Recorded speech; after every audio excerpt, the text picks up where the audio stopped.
이 시간 우리 다 함께 찬송하심으로 2025년 12월 3일 대린절 첫 번째 주일에 수요 세인 예배를 하나님 앞에 올려드리겠습니다. 찬송가 585장 함께 찬양하시겠습니다.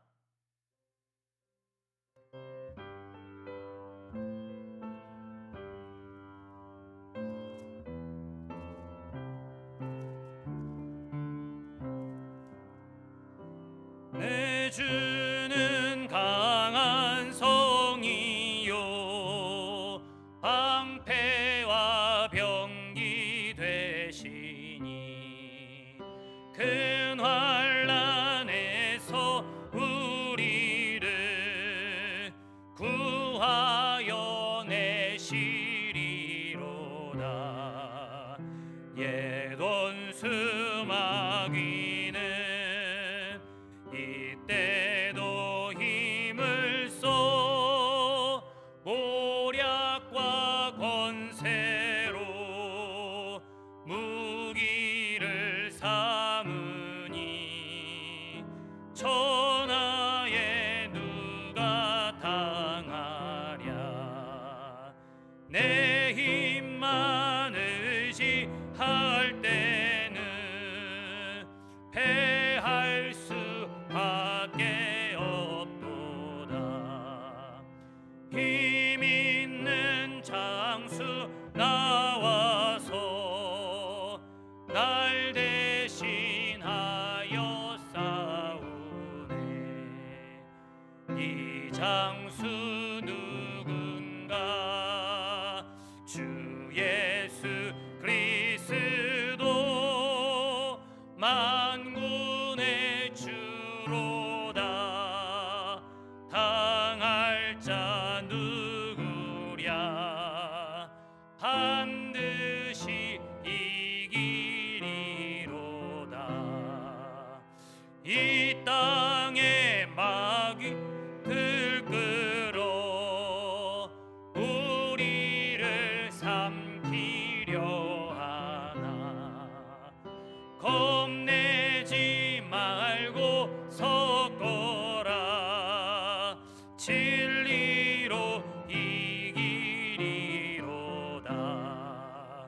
친척과 재물과 명예와 생명을 다 빼앗긴데도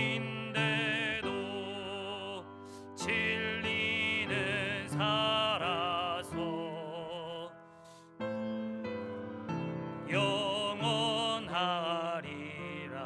영원하리라. 아멘.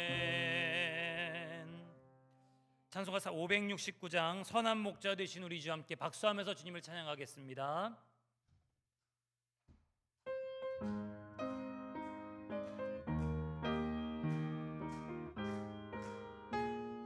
선한 목자 되신 우리 주, 선한 목자 되신 우리 주, 항상 인도하시고 푸른 풀밭 좋은 곳에서 우리 먹여주소서. 선한 목자 구세주여 항상 인도하소서. 선한 목자 구세주여 항상 인도하소서. 양의 문이 되신 예수여 우리 영접하시고 이를 잃은 양의 무리를 항상 인도하소서. 선한 목자 구세주여 기도 들어주소서. 선한 목자 구세주여 기도 들어주소서. 흠이 많고 약한 우리를 용납하여 주시고 주의 넓고 크신 은혜로 자유 얻게 하셨네. 선한 목자 지금 나아갑니다. 선한 목자 구세주여 지금 나아갑니다. 일찍 주의 뜻을 따라서 살아가게 하시고 주의 크신 사랑 베푸사 따라가게 하소서. 선한 목자 구세주여 항상 인도하소서. 선한 목자 구세주여 항상 선한 목자 구세주여 선한 목자 구세주여 항상 인도하소서. 선한 목자 구세주여 항상 인도하소서.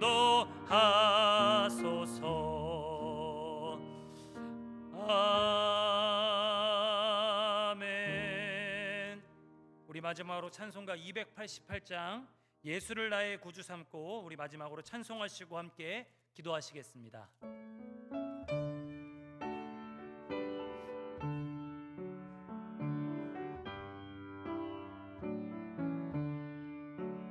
예수를 나의 구주 삼고 성령과 피로써 거듭나니 이 세상에서 내 영혼이 하늘의 영광 누리도다. 이것이 나의 간증이요 이것이 나의 찬송일세. 나 사는 동안 끊임없이 구주를 찬송하리로다. 온전히 주께 맡긴 내 영 사랑의 음성을 듣는 중에 천사들 왕래하는 것과 하늘의 영광 보리로다. 이것이 나의 간증이요 이것이 나의 찬송일세. 나 사는 동안 끊임없이 구주를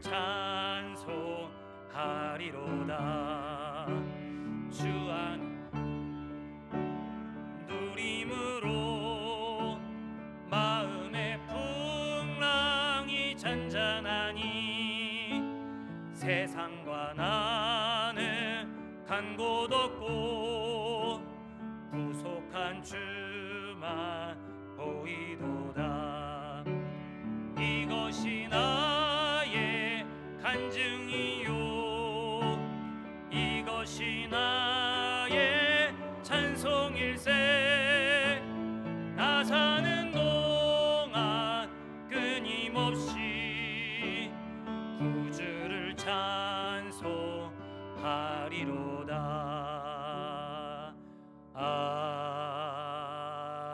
아멘. 이 시간 함께 우리의 마음을 모아 기도하실 때 주님 우리 마음의 대림절의 촛불을 켭니다. 이 땅 가운데 오시면 주님을 기뻐하고 다시 오실 주님을 사모하며 우리에게 주어진 세 번째 예루살렘 길을 올라가며 나아가오니 오늘 드려지게 될 수요 세인 예배를 위하여서 함께 듣게 될 하나님의 말씀과 그 말씀에 반응하여 순종하며 기도한 우리의 영혼을 위해 또한 말씀을 전하는 부족한 종을 함께 중보해 주시면서 함께 사랑하는 주님의 이름 한번 부르고 기도하신 후에 우리 모든 기도를 모아 박선미 권사님께서 대표해 기도해 주시겠습니다. 사랑하는 주님의 이름 한번 부르고 기도합니다. 기도하시겠습니다. 주여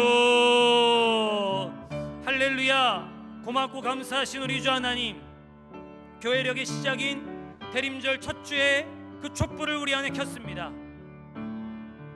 예배의 강단 위에 촛불을 킨 것으로 그치지 아니하고 하나님 우리 안에 우리 마음의 촛불도 키며 이 땅 가운데 오신 주님을 기뻐하고 다시 오실 주님을 기다리고 소망하고 사모하며 나아가오니 성령 하나님 우리 안에 주님을 향한 거룩한 소망과 열망이 거룩하게 품어져 나올 수 있도록 인도하여 주시옵소서. 소망을 잃어버리고 낙담하고 좌절하였던 우리의 심령들이 다시 살아나 교회력의 시작을 통하여 우리 가운데 새 일 행하실 하나님을 기대하고 소망 중에 기다리며 나아갈 때 하나님 말씀하시고 진리로 우리를 자유케 하시며 주님 내 안에, 내가 주님 안에 거하는 온전한 믿음의 승리가 우리 가운데 있게 하여 주옵소서. 오늘 부족한 종의 입술을 통하여서 요한복음 10장의 말씀으로 아버지와 예수가 하나이심을 증언하게 하십니다. 전하는 자의 아둔함을 넘어서는 성령의 지혜로 오늘 수요 세인 예배자들 듣게 하시고, 그리하여 우리의 사명의 길, 우리의 생명의 길이 무엇인지를 깊이 헤아릴 줄 아는 하나님의 거룩한 예배 될 수 있도록 하나님 인도하여 주시고 붙잡아 주시옵소서.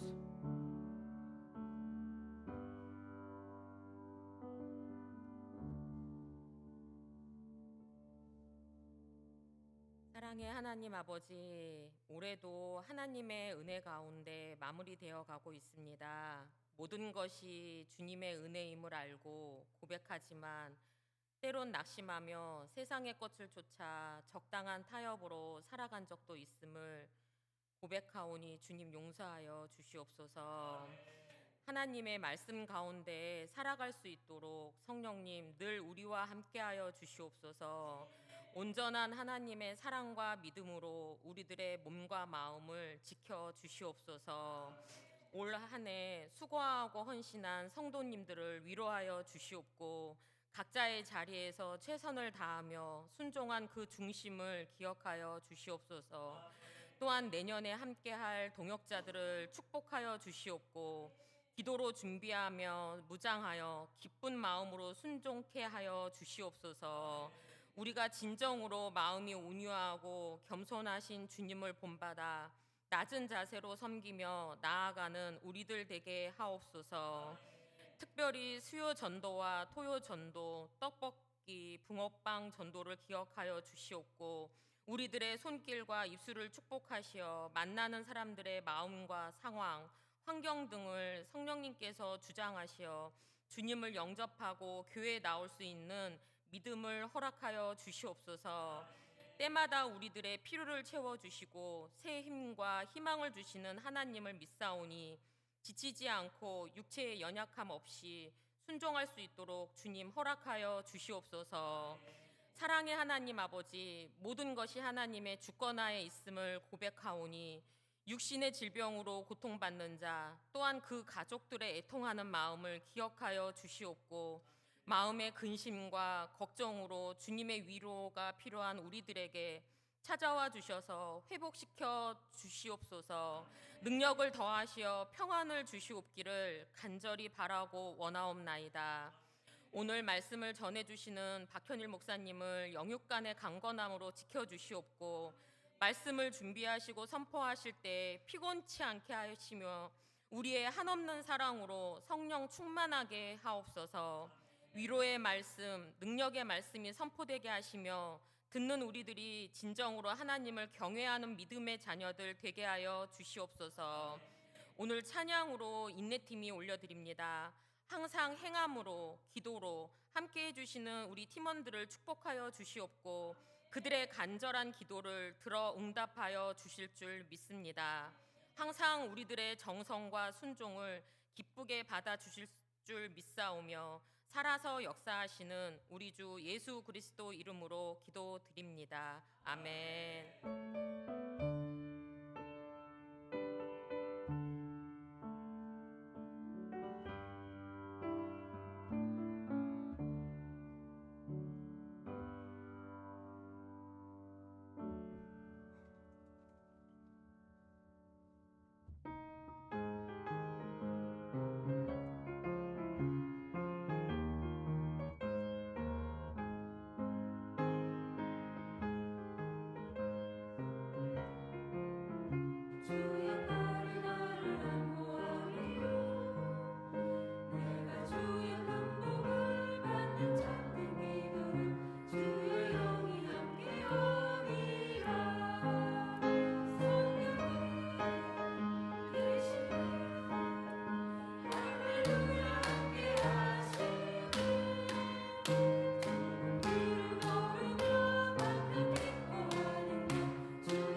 하나님 앞에 영광의 박수 올려드리겠습니다. 우리 인내팀이 뿌린 눈물과 수고의 씨앗이 아름다운 열매로 반드시 거둬지게 될 줄 믿습니다. 우리 요한복음 10장의 말씀 같이 보겠습니다. 요한복음 10장 19절에서 42절까지의 말씀을 한 절씩 교독하시겠습니다.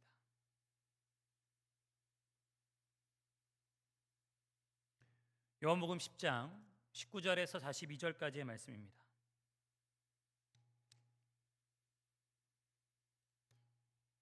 이 말씀으로 말미암아 유대인 중에 다시 분쟁이 일어나니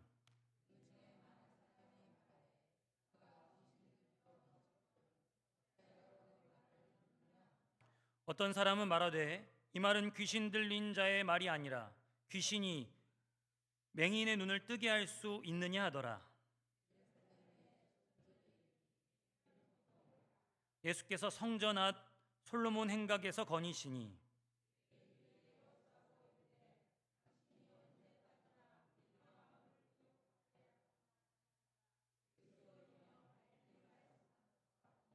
예수께서 대답하시되 내가 너희에게 말하였으되 믿지 아니하는도다. 내가 내 아버지의 이름으로 행하는 일들이 나를 증거하는 것이거늘 내 양은 내 음성을 들으며 나는 그들을 알며 그들은 나를 따르느니라.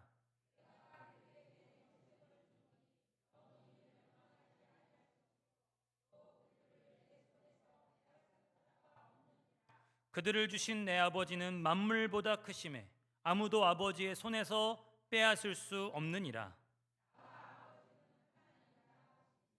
유대인들이 다시 돌을 들어 치려 하거늘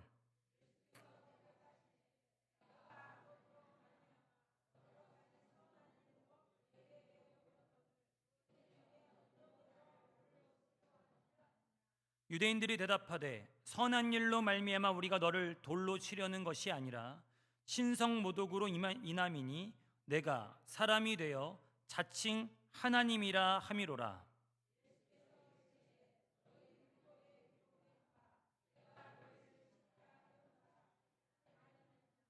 성경은 패하지 못하나니 하나님의 말씀을 받은 사람들을 신이라 하셨거든.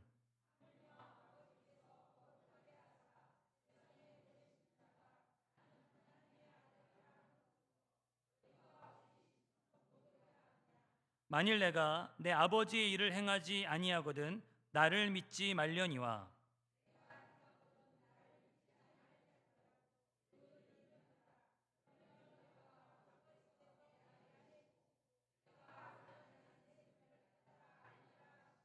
그들이 다시 예수를 잡고자 하였으나 그 손에서 벗어나 나가시니라.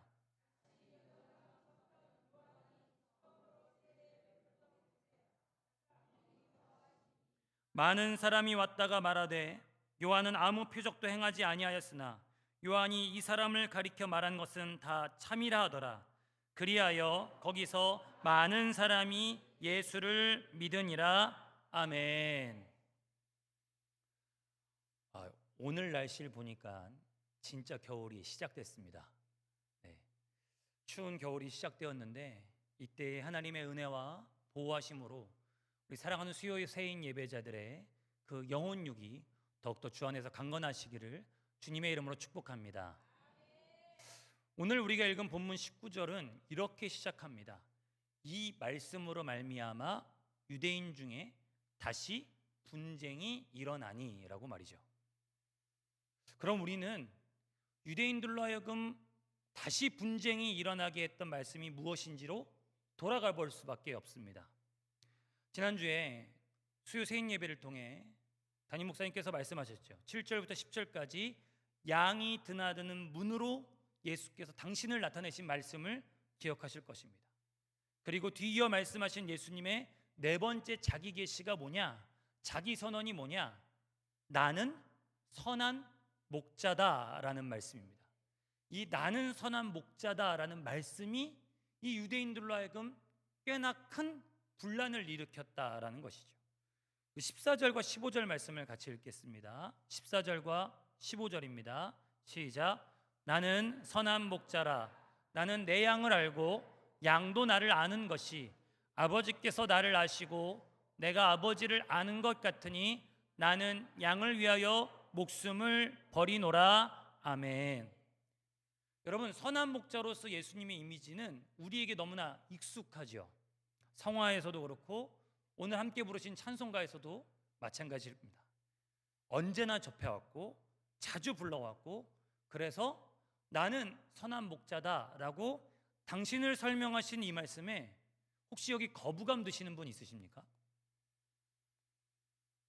대답이 없으신 걸 보니까 아무도 거부감이 일어나지 않으신 것 같습니다. 네, 우리는 예수가 선한 목자다라는 설명에 거부감이 없습니다. 성화, 찬송가, 그리고 그분의 인도하심, 이것들이 우리에게 너무나도 어떻게 보면 당연하게, 어떻게 보면 친숙하게 다가왔기 때문이죠. 근데 유대인들은 좀 다릅니다. 이 말씀 때문에 분란이 일어나고, 이 말씀이 불편하고, 이 말씀이 싫은 겁니다. 목자라는 개념이 없어서일까요? 목자라는 개념을 그들이 몰라서일까요? 아니죠. 오히려 그들 눈앞에 널리고 깔린 게 양을 치는 목자였고 목동들이었죠. 목자가 어떤 존재를 몰라서가 아닙니다. 오히려 너무나도 잘 알고 있는 이 목자라는 단어가 이들을 거슬르게 했던 것이죠. 왜? 유대인들에게 선한 목자는 누구십니까? 오직 여호와 하나님밖에 없었기 때문입니다. 가장 대표적인 시편이 시편 23편입니다. 우리 시편 23편을 좀 찾아 읽어보실까요? 시편 23편 1절부터 6절입니다. 너무나도 잘 아시는, 어떤 분들 다 외우셨을 텐데요. 시편 23편 1절부터 6절의 말씀 같이 읽겠습니다. 시작. 여호와는 나의 목자시니 내게 부족함이 없으리로다. 그가 나를 푸른 풀밭에 누이시며 쉴만한 물가로 인도하시는도다. 내 영혼을 소생시키시고 자기 이름을 위하여 의의 길로 인도하시는도다. 내가 사망의 음침한 골짜기로 다닐지라도 해를 두려워하지 않을 것은 주께서 나와 함께 하심이라. 주의 지팡이와 막대기가 나를 안위하시나이다. 주께서 내 원수의 목전에서 내게 상을 차려주시고 기름을 내 머리에 부으셨으니 내 잔이 넘치나이다. 내 평생의 선하심과 인자하심이 반드시 나를 따르리니 내가 여호와의 집에 영원히 살리로다. 아멘. 다윗이 노래한 여호와 하나님, 자신의 평생을 돌아보건대 나를 신실하게 인도하신 여호와 하나님은 그야말로 선한 목자의 전형이셨습니다. 광야와 같은 세월 있었지요. 목숨이 왔다 갔다 하는 위기 있었습니다. 그런데 그의 노년에 자기의 삶을 돌아보니 그를 도우시고 그를 돌보셨고 그를 보호하시고 그를 인도하셨던 건 왕이 되리라 지명해줬던 사무엘 선지자도 아니었고요, 자신을 둘러싸고 있는 용사들도 아니었습니다. 그의 도우심과 돌보심은 오직 여호와 하나님으로부터 비롯되었던 것이죠. 그런데 이 여호와가 목자라는 개념은요, 다윗이 새롭게 창조했던 것이 아닙니다. 왜냐하면 광야에서 이스라엘을 인도하신 하나님의 모습이 보다도 구체적으로 이 선한 목자임이 드러났기 때문입니다. 우리 한 구절만 더 찾아보실 텐데 신명기입니다. 신명기 8장입니다.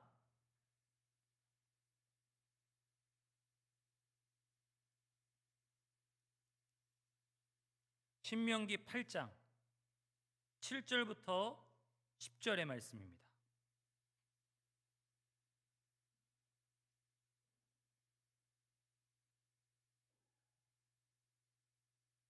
신명기 8장 7절부터 10절의 말씀 한 목소리를 읽겠습니다. 시작. 내 하나님 여호와께서 너를 아름다운 땅에 이르게 하시나니 그곳은 골짜기든지 산지든지 시내와 분천과 샘이 흐르고 밀과 보리의 소산지요 포도와 무화과와 내가 먹을 것에 모자람이 없고 내게 아무 부족함이 없는 땅이며 그 땅의 돌은 철이요 산에서는 동을 캘 것이라.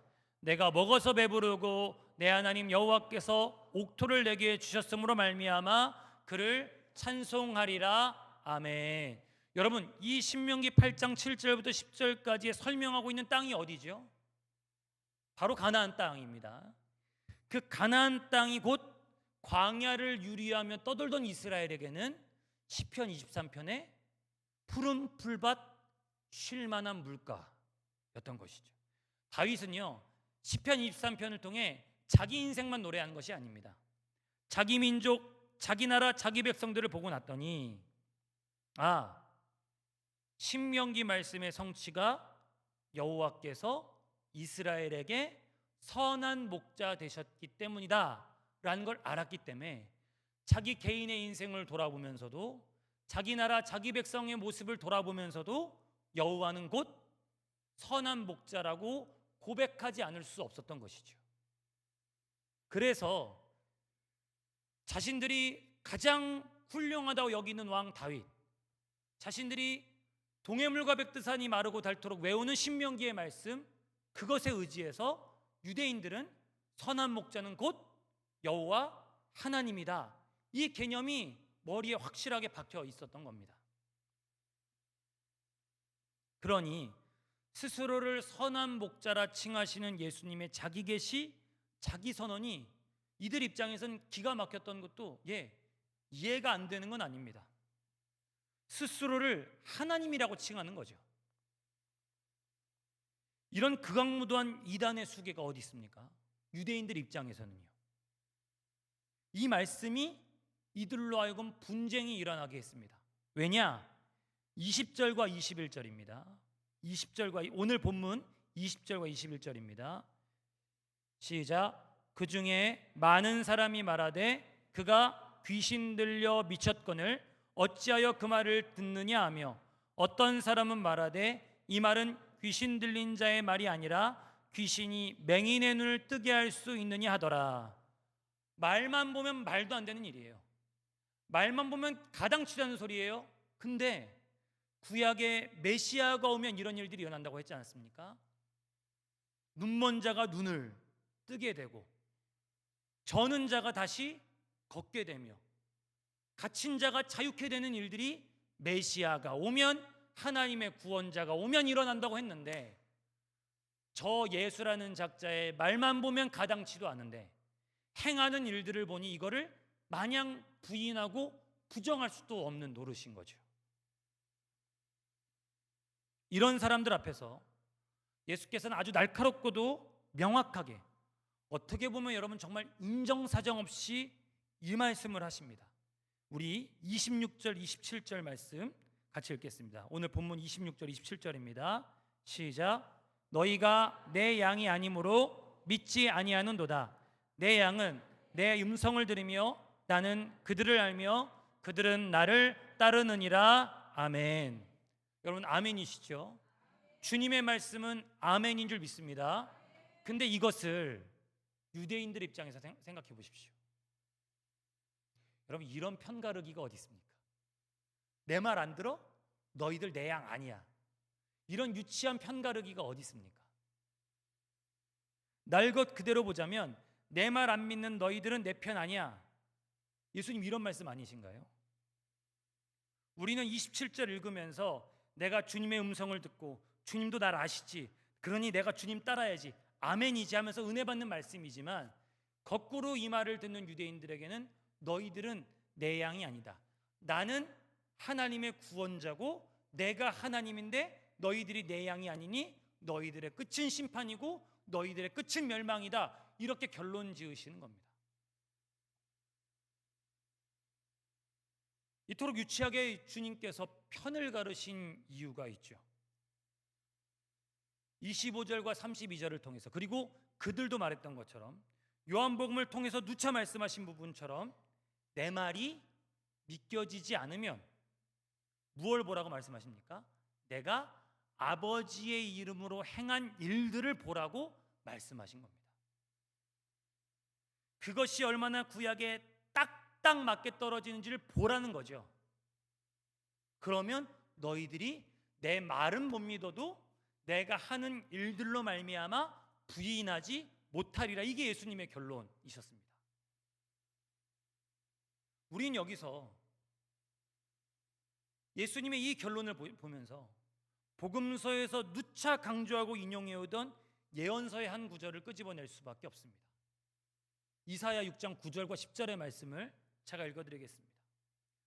여호와께서 이르시되 가서 이 백성에게 이르기를 너희가 듣기는 들어도 깨닫지 못할 것이요 보기는 보아도 알지 못하리라 하여 이 백성의 마음을 둔하게 하며 그들의 귀가 막히고 그들의 눈이 감기게 하라.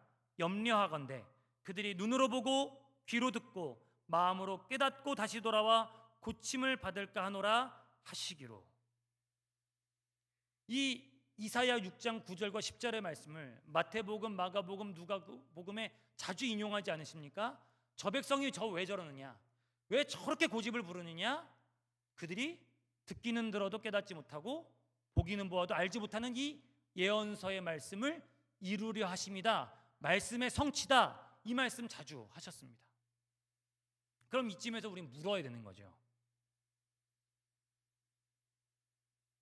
이사야에서는 하나님께서 그들의 눈과 귀와 마음을 닫으셔서 봐도 알지 못하게 들어도 깨닫지 못하게 하셨는데, 그렇게 하시리라 말씀하셨는데, 오늘 요한복음 이 부분 결론 보면 뭡니까? 너희들이 내 말은 못 믿어도 내가 하는 일을 보면 부인하지 못하리라 말씀하신 겁니다.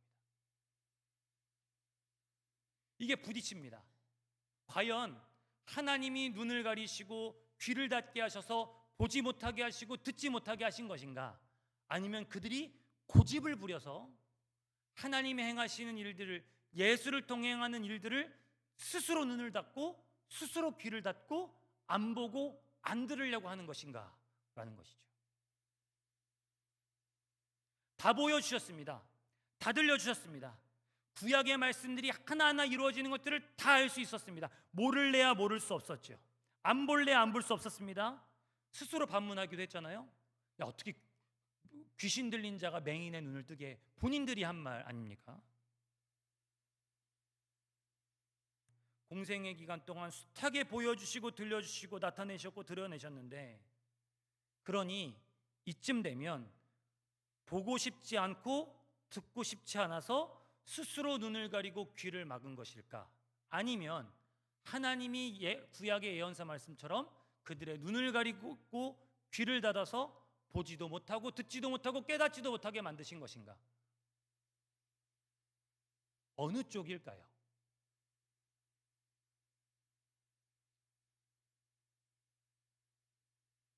저는 이게 신비라고 여겨집니다. 하나님의 영역일까? 아니면 사람의 영역일까? 우리 오늘도 정말 열심히 떡볶이 전도하지 않으셨습니까? 5.18 전도 현장에서 정말 애쓰지 않으셨습니까? 예, 아마 팀들마다 제가 돌아다니면서 얘기를 들어보면 단골 손님들이 있으시잖아요, 그죠?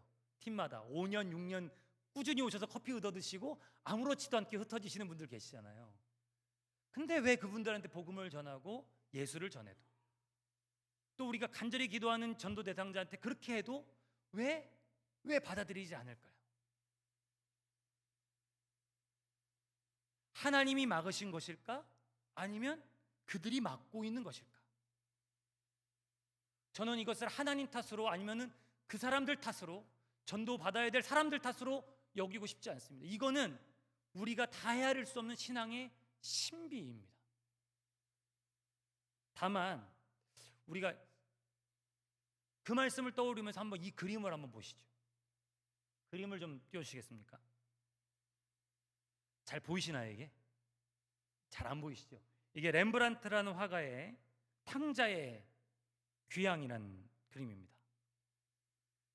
유대인들의 이러한 모습을 극명하게 드러내는 장면이 탕자의 비유 사건이죠.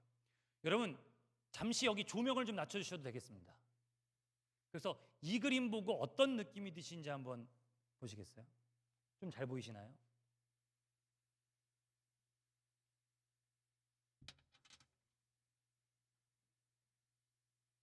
네, 그만 낮춰주셔야 돼요. 잠드실 수도 있기 때문에 우리 성도님들이. 여러분 이 그림 보고 어떤 느낌이 드십니까? 렘브란트는요 빛과 어둠을 대비하는 화가로 유명합니다. 누가 봐도 무릎 꿇고 있는 사람은 누굴까요? 탕자이겠죠. 안아주고 있는 사람은 아버지죠. 그럼 옆에 근엄하게 서 있는 사람은 누굴까요? 그렇죠. 조금 표정을 보십시오. 어떤 표정입니까? 근엄한데 떨떠름하고 불편해 보이죠. 큰아들 같습니다. 근데 여러분 등장인물이 몇 명이죠? 5명. 보셨네요. 뒤에 누군가 있죠. 네, 있습니다. 뒷배경에 흐릿하게 두 여인이 있습니다. 어떤 사람들은 아마도 저 바로 서 있는 저 여인이 저 앉아 있는 사람은 아마도 저 아버지의 집에 재산을 관리하는 사람으로 여기고 있고요. 그 뒤에 흐릿하게 보이는 여인은 아마 탕자의 엄마, 이 아버지 아내인 아내일 거다라고 얘기를 합니다.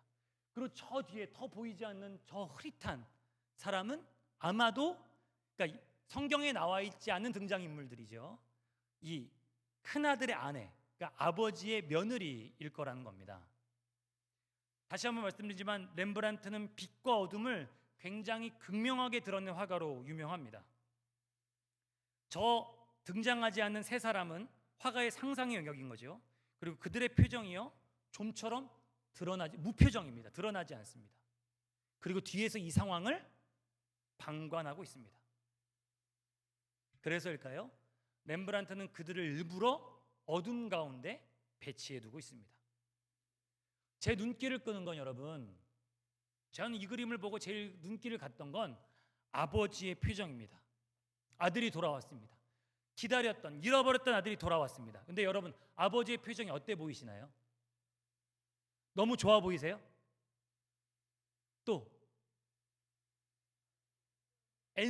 안쓰럽고 애처로운 게 보이세요? 네, 저도 보니까 아버지의 표정이 마냥 좋아 보이지 않는 거예요. 네, 뭔가 허탈한 것 같고 기쁨과 감격보다는 뭔가 빠져있는 것처럼 기운 없어 보인다고 저는 그렇게 느꼈습니다. 여러분 같은 집에 살아도 아버지 앞으로 와야 빛입니다. 얼마든지 방관자가 될 수 있고 얼마든지 큰아들처럼 유대인들처럼 분통 터뜨리는 존재로 남아있을 수 있습니다. 화가는 이 깊은 묵상을 통해서 이 한 장면으로 복음의 핵심을 드러낸 거죠. 아버지 앞으로 와야 빛이다. 아버지 앞으로 무릎 꿇어야 빛이다 라는 것이죠. 유대인들은 예수로 말미암는 하나님의 일들을 인정할 수 없었습니다. 저 별 볼 일 없는 갈릴리의 촌놈한테서 하나님의 역사가 나타나는 게 몹시 마음에 안 들었던 거죠. 그를 따라다니던 사람들 누굽니까? 하나같이 천박하고 배우지 못한 어부들, 그들에게서 병고침의 은사가 나타납니다. 귀신이 떠나갑니다. 이게 인정할 수가 없었던 거죠. 그래서 그들은 그 이후에 교회를 통해 일어나는 그리스도인들로 말미암는 하나님의 일하심 또한 도무지 받아들일 수 없었습니다. 그래서 여러분 초대교회의 제 첫 번째 박해자요 가장 극심한 박해자들이 누굽니까? 로마가 아닙니다. 황제가 아닙니다. 가장 극심하고 가장 지속적으로 괴롭혔던 사람들은 바로 유대인들이었던 거죠. 근데 생각해 보십시오. 사도행전과 교회의 역사는 늘 하나님의 뜻밖의 일하심이었습니다. 누구도 고넬료 가정 가운데 성령이 임하실 것이라고 기대하지 않았습니다. 누구도 핍박자 사울이 사도가 되리라고 상상할 수 없었습니다. 어느 누구도 동방의 작은 땅에서 일어난 성령의 바람이 세계 기독교의 역사를 다시 쓰는 거룩한 부흥으로 일어날 것 기대한 사람 없었을 겁니다. 하나님의 역사는 늘 의외의 자리에서 늘 기대치 못한 현장에서 뜻밖의 일하심으로 나타나는 것이죠. 갈릴리의 촌놈한테서 그 어부들한테서 하나님의 일하심이 나타날 줄 몰랐던 것처럼 말입니다. 그러니 교회의 역사는 유대인들과 다르게 교회의 역사는 다른 이들을 통해 다른 공동체를 통해 일어나는 하나님의 역사를 애써 부인하고 외면하고 무시하는 것이 아니라 인정하고 축복하며 찬송하는 역사로 이어지는 것입니다. 그게 교회의 아이덴티티고 그게 교회의 DNA입니다. 우리는 다른 교회에서 일어나는 부흥을 질투하고 멸시하고 저건 아니야 라고 말하는 게 아니라 박수치면서 환영하는 겁니다. 푼수 받고 주책 맞은 큰아들처럼 말이죠. 우리 안에서 다른 이들을 통해서 일어나는 하나님의 일하심을 마음 활짝 열고 할렐루야 받아들이는 겁니다. 바로 내 일처럼 말입니다. 유대인들이 실패한 그 지점이 교회는 승리한 지점이 되는 것이죠. 여러분들은 어떠십니까? 우리의 신앙 역사가 나로 말미암지 않은 일들 속에서 하나님의 손길을 보고 계십니까? 나로부터 비롯되지 않은 영역에서 하나님이 역사하고 계심을 기뻐하고 환영하고 계시냐는 거죠. 속 좁고 품이 넓지 못한 우리임에도 불구하고 그럴 수 있는 엄청난 가능성이 이미 우리 가운데 주어졌습니다. 예, 우리는 질투가 많아서, 우리는 마음이 좁아서 인정하고 싶지 않고 나를 통해서만 꼭 하나님의 일하심이 일어났으면 좋겠고, 바로 유대인들처럼 말이죠. 근데요, 그러지 않아도 우리는 얼마든지 그 일들을 찬송하고 송축하고 기뻐하고 박수칠 수 있는 가능성이 우리 가운데 있습니다. 왜일까요? 오늘 본문 32절에서 36절입니다. 오늘 본문 32절에 36절입니다. 시작. 예수께서 대답하시되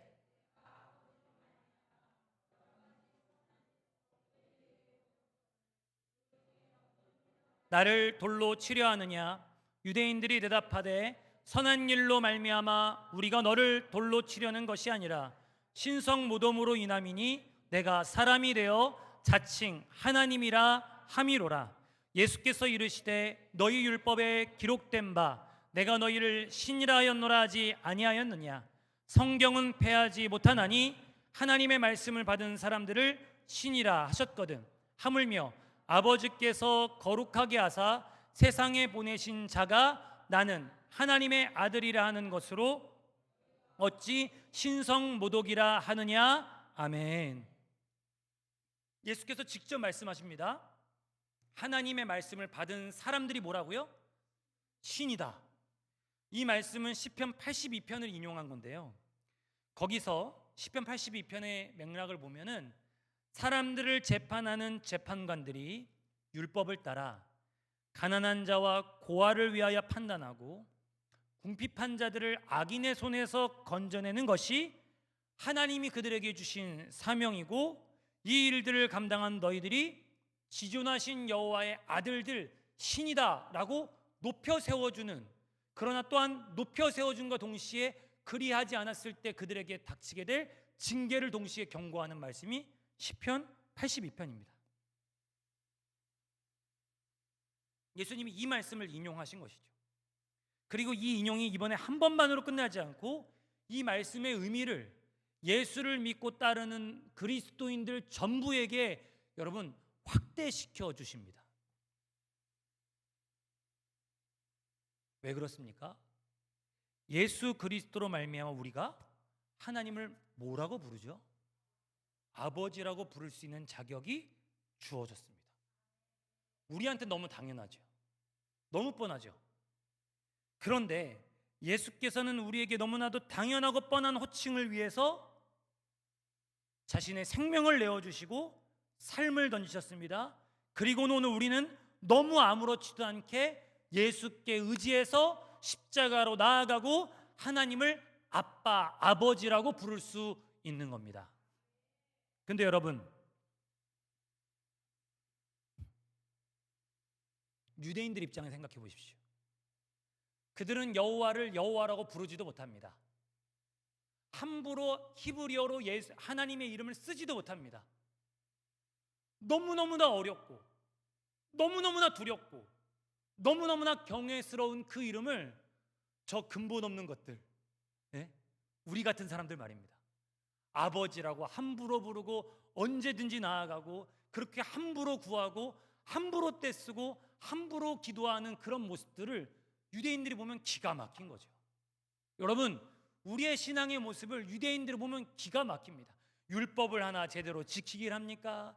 예배를 드릴 때 정말 여러분들 폄훼하는 게 아니라 정말 유대인들 정도의 그 경외함과 그 겸손함을 가지고 나오길 합니까? 아무렇지도 않게 성경책 하나 옆에 끼고 어떨 때는 성경책도 끼지 않고 쫄래쫄래 나오는 우리의 모습, 그러고도 감히 하나님을 아버지라 부르는 모습이 유대인들 입장에선 기가 찬 거죠. 그런데 거꾸로 그런 자격 없는 우리가 하나님을 아버지라 부르는 건 가히, 여러분 이런 표현을 이해하고 들어주시기 바랍니다. 어떻게 표현할지 몰라서 가히 혁명적인 사건입니다.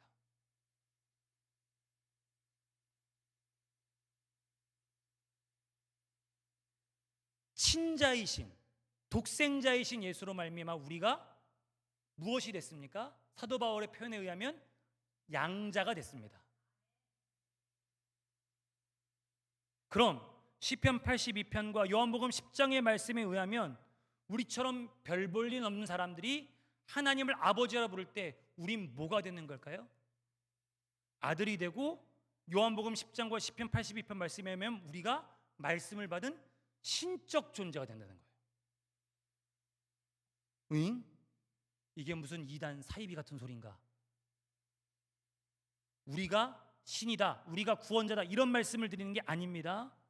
우리를 통해, 서로를 통해 하나님이 일하시고 우린 하나님을 아버지라 부르니 우리의 삶의 부분들이 예수를 드러내고 예수처럼 살아내고 예수처럼 말하는 작은 예수로 우리가 살아가고 있다는 것이죠.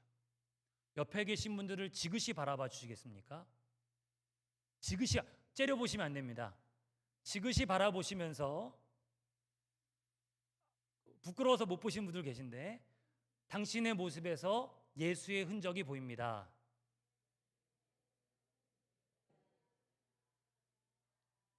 거꾸로 물어봐 주십시오. 나의 모습에서도 예수의 흔적이 보이죠? 네, 우리가 다른 사람을 축복하는 건 참 괜찮은데 그걸 나한테 돌리면 조금 부끄럽습니다. 네.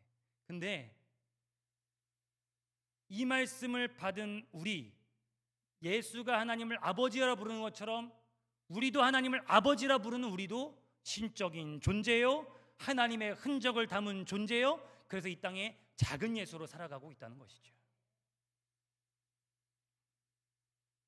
서로에게 주님의 모습을 보여주는 예수가 될 수 있습니다. 한때 사회적으로 내가 조지 플로이드다라는 운동이 퍼졌습니다.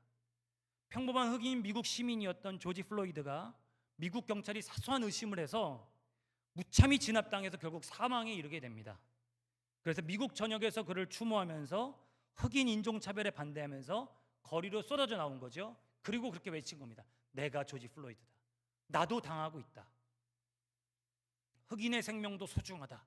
이 캠페인이 벌어졌습니다. 안타까운 사건을 예로 들어서 죄송하지만요, 이 한 단면에서 우리는 오늘의 말씀을 연관 지을 수 있겠습니다. 아버지와 아들, 예수가 하나이심을 고백하는 교회, 그리고 믿음의 사람들은 오늘 말씀의 제목에서처럼 말입니다. 아버지와 나는 하나이니라. 그 나의 자리에 우리는 가장 먼저 누굴 떠올립니까? 예수 그리스도인 줄 믿습니다. 근데 더 한 발자국 나아서 그 나의 자리에 누굴 넣어야 됩니까? 이제는 나의 이름을 넣는 것이죠. 서로의 이름을 넣는 것입니다. 그렇게 하나님과 하나됨을 고백하는 거룩한 부담의 삶을 누구에게 강요하는 것이 아니라 나 스스로에게 십자가를 지고 부담을 지는 삶. 왜? 그 거룩하고 영광스러운 자격을 얻었기 때문에 누구에게 강요하거나 누구에게 말하는 것이 아니라 스스로 십자가를 지는 삶을 살아가고 걸어가는 것이죠. 내가 곧 예수이고 내가 곧 하나님의 대리자임을 겸손히 묵상하며 스스로에게 묻는 겁니다. 예수님의 시선을 따라, 예수님의 말씀과 예수님의 행동을 따라 살려면 나는 오늘 어떻게 살아갈 것인가 말입니다. 말씀을 마치려고 합니다. 여러분, 요한복음 핵심이 무엇인가요? 우리 37절과 38절에 나와 있습니다. 37절과 38절 오늘 본문 읽겠습니다. 시작. 만일 내가 내 아버지의 일을 행하지 아니하고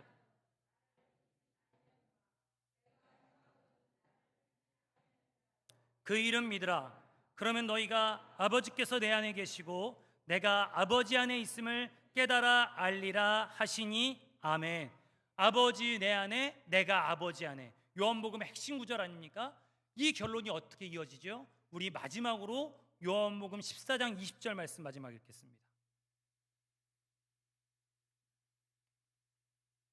요한복음 14장 20절입니다. 함께합니다. 시작. 그날에는 내가 아버지 안에, 너희가 내 안에, 내가 너희 안에 있는 것을 너희가 알리라. 아멘. 예수가 곧 하나님이심을 믿는 공동체, 아버지와 내가 하나님이심을 믿는 사람들은 우리 서로를 통해 하나님의 흔적을 발견하는 공동체인 줄 믿습니다. 서로를 통해서 하나님의 일하심을 보고 전혀 뜻밖의 자리, 전혀 뜻밖의 사람들을 통해 하나님이 역사하실 수 있음을 겸손히 고백하고 인정하는 사람들이 누구냐? 예수가 하나님이심을 고백하는 사람들이고 아버지와 내가 하나님을 믿는 사람들의 모습인 거죠. 그래서 지금은 여러분 실컷 우리 오늘 말씀을 속에서 실컷 유대인들 핀잔 주고 욕했습니다. 그런데 지금은 완전히 버려진 것만 같은 유대인들에게까지도 성경은 무엇을 말합니까? 로마서 11장에 이방인의 수가 완전히 차기까지 유대인들을 일부러 완고하게 하시고 그들을 질투하게 하셨다가 결국 그들마저도 버려두지 않으시고 구원하신다는 것이죠. 하나님은 유대인들을 포기하지 않으셨습니다. 하나님은 어느 누구도 포기하지 않으셨습니다. 예수가 곧 하나님이시며 아버지와 아들이 하나이심을 고백하는 공동체는 그래서 우리 뜻밖의 자리에서 하나님의 일하심을 인정할 뿐만 아니라 서로가 서로에게서 하나님의 흔적을 발견할 뿐만 아니라 겸손히 하나님의 때에 하나님의 방법마저도 신뢰하고 기다릴 줄 아는 사람들인 것이죠. 로마서 11장의 말씀을 같이 읽겠습니다. 제가 읽겠습니다. 깊도다 하나님의 지혜와 지식의 풍성하며 그의 판단은 헤아리지 못할 것이며 그의 길은 찾지 못할 것이로다. 누가 주의 마음을 알았느냐? 누가 그의 모사가 되었느냐? 누가 주께 먼저 드려서 갚으심을 받겠느냐? 이는 만물이 주에게서 나오고 주로 말미암고 주에게로 돌아감이라. 그에게 영광이 세세에 있을지어다. 아멘. 우리는 오늘도 변함없이 세 번째 예루살렘 길을 포기하지 않고 걸어가고 있습니다. 그 길 위에서 하나님의 흔적이 우리 가운데 드러나고 서로 가운데 풍성하게 나타나기를 소망합니다. 그래야 2026년 새해에 우리 가운데 하나님의 일하심이 온전히 인정되어지며 하나님의 때에 하나님의 방법을 소망 중에 기다리다가 결국 선을 행하되 낙심하지 않을 때 열매를 거두게 되는 그 아름다운 결론이 우리 청결린교회의 결론이 되기를 주님의 이름으로 축복합니다. 우리 예수를 나의 구주 삼고 우리 마지막으로 찬양하고 기도하겠습니다.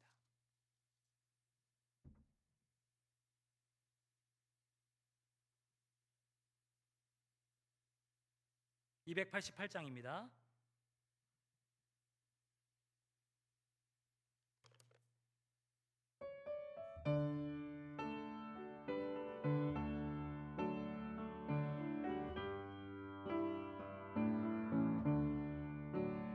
예수를 나의 구주 삼고 성령과 피로써 거듭나니 이 세상에서 내 영혼이 하늘의 영광 누리도다. 이것이 나의 간증이요 이것이 나의 찬송일세.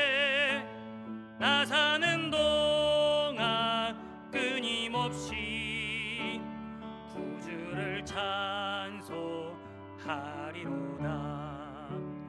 온전히 주께 맡기네요. 사랑의 음성을 듣는 중에 천사들 왕래하는 것과 하늘의 영광 보리로다.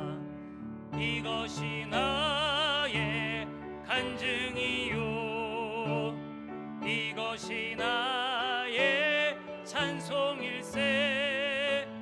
나 사는 동안 끊임없이 구주를 찬송하리로다.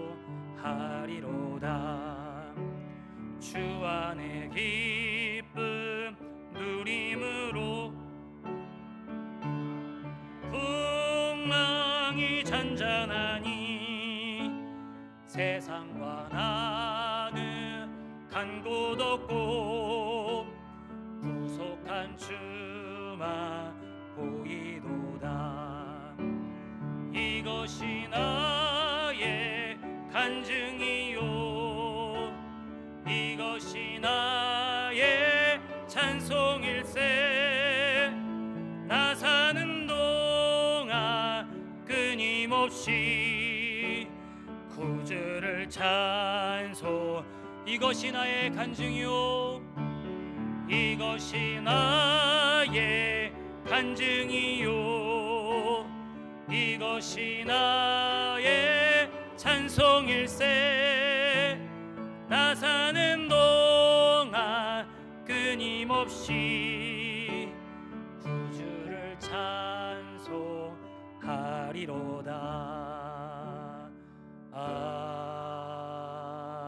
아멘. 축도하겠습니다. 지금은 우리 구주 예수 그리스도의 은혜와 살아계신 하나님의 극진하신 사랑하심과 성령님의 내주하심 교통하심, 그리고 우리를 충만케 하셔서 아버지 안에서 우리가 거하게 하심이, 말씀을 따라 세 번째 예루살렘 길을 포기하지 않고 걸어가는 수요 세인 예배자들 한 사람 한 사람 머리 위에 이제로부터 영원토록 함께 계시옵기를 간절히 축원하옵나이다. 아멘.